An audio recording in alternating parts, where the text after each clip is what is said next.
انسان اس وقت تک اکڑتا ہے جب تک پکڑ نہیں ہو۔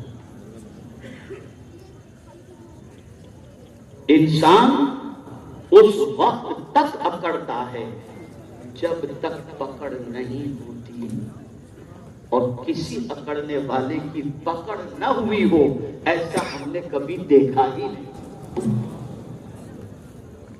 اس لیے قرآن نے رحمان کے بندوں کی چال بتایا، کبھی اکڑ کے نہیں چلتے، خرامہ خرامہ چلتے ہیں۔ اور قرآن نے منع بھی کیا، وَلَا تَمْشِ فِي الْأَرْضِ مَرَحًا، زمین پر اکڑ کے مت چلو۔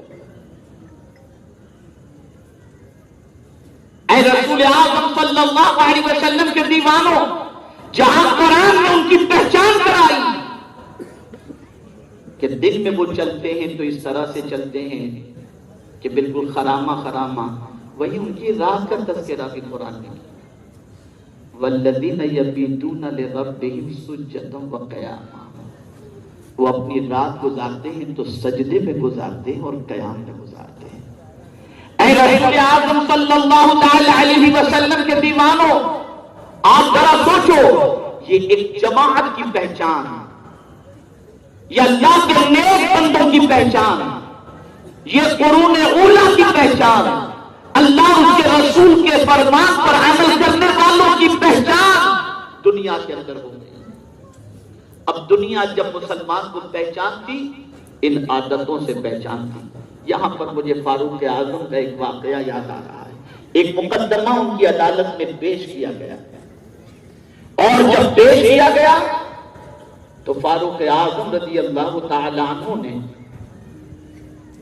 جس کے حوالے سے مقدمہ تھا اس سے متعلق پوچھا لوگوں سے، کوئی ہے جو اس کے بارے میں اچھے یا سچے ہونے کی گواہی دے؟ ایک صاحب کھڑے تھے، غور سے سنیے گا، ایک صاحب کھڑے تھے، حضور میں گواہی دیتا ہوں یہ بندہ بہت اچھا ہے۔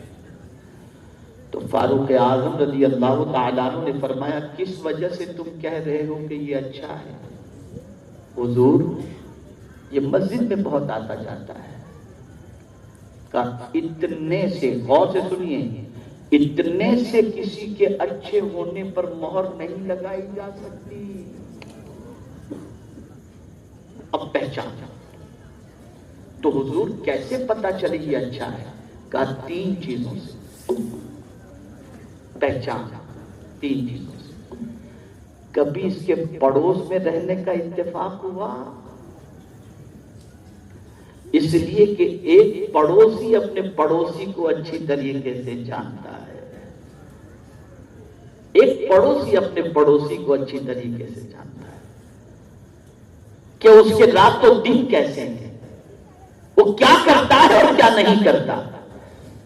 تو پوچھا کیا اس کے پڑوس میں رہنے کا اتفاق ہوا؟ کہا نہیں۔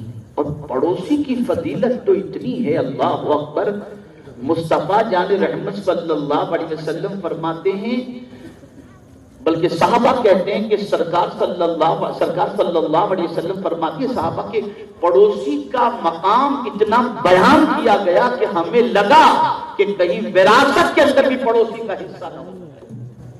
اور حضور صلی اللہ علیہ وسلم فرماتے ہیں اگر کوئی شخص پیٹ بھر کر کے کھائے اور اس کا پڑوسی بھوکا سو جائے تو فرشتے رات بھر اس پیٹ بھرے ہوئے پر لعنت کرتے۔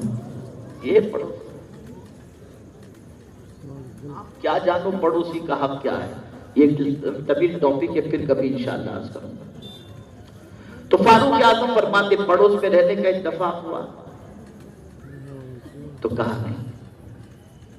کہا اچھا یہ بتاؤ کبھی معاملات اس کے ساتھ تم نے کیے، لین دین وغیرہ؟ کہا نہیں۔ کہا ایک انسان لین دین میں اچھی طریقے سے پہچانا جاتا ہے، معاملاتی زندگی کے ذریعے اس کی شناخت ہو جاتی ہے، اس کی پہچان ہو جاتی ہے۔ اور پھر تیسری بات انہوں نے فرمائی فاروق اعظم نے، کبھی سفر کا اتفاق ہوا اس کے ساتھ؟ کہا نہیں۔ تو فرماتے ہیں ایک انسان کو پہچاننا کہ یہ اچھا ہے یا کیسا ہے، یہ 3 اسٹیپس ہیں، یہ 3 مرحلے ہیں۔ پڑوس میں رہ کر کے دیکھو، سفر کر کے دیکھو، لین دین کر کے دیکھو پتہ چلے گا۔ اب میں آپ کو کیا بتاؤں، آج تو پڑوسی کا معاملہ تو اللہ رحم و کرم فرمائے کہ پڑوسیوں کے ساتھ کیا سلوک ہوتا ہے۔ کبھی پانی اس کا بند کر دیا جاتا، کبھی کھڑکی اس کی بند کر دی جاتی ہے، کبھی کچرا اس کے گھر کے سامنے پھینک دیا جاتا ہے، کبھی گاڑی اس کے دروازے پر کھڑی کر دی جاتی ہے۔ یہ تو ہمارا حال ہے۔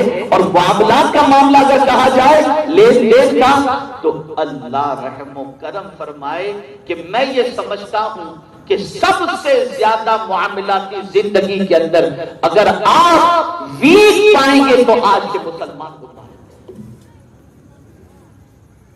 اور صحابہ کی معاملاتی زندگی بڑی پاورفل تھی۔ ذرا سفر کر کے دیکھ لیجئے تب آپ کو پتا چلے گا۔ تو یہ تین چیزیں، یہ ایک پہچان ہے۔ آپ سفر میں پہچانے جائیں گے، معاملاتی زندگی میں پہچانے جائیں گے، پڑوس میں رہ کر کے پہچانے جائیں گے۔ میرے پیارے آقا صلی اللہ علیہ وسلم کے پیارے دیوانوں، تاریخ بتاتی ہے کہ صحابہ کے پڑوس کے اندر کوئی رہتا تو صحابہ کے کردار کو دیکھ کر اسلام قبول کر لیا کرتا تھا۔ صحابہ کے کوئی لین دین کرتا تو ان کے وعدے کی وفا کی وجہ سے صحابہ کے ہاتھوں پر ایمان لے آتا۔ اور جب کبھی سفر کرتا تو کون نہیں جانتا فاروق اعظم کے سفر کو کہ جب بیت المقدس کی چابی لینے کے لیے مدینہ منورہ سے جب نکلے تھے تو غلام کو، کسی اور کو نہیں، غلام کو، یہ نہیں کہ میں بس سفر پہ سواری پر میں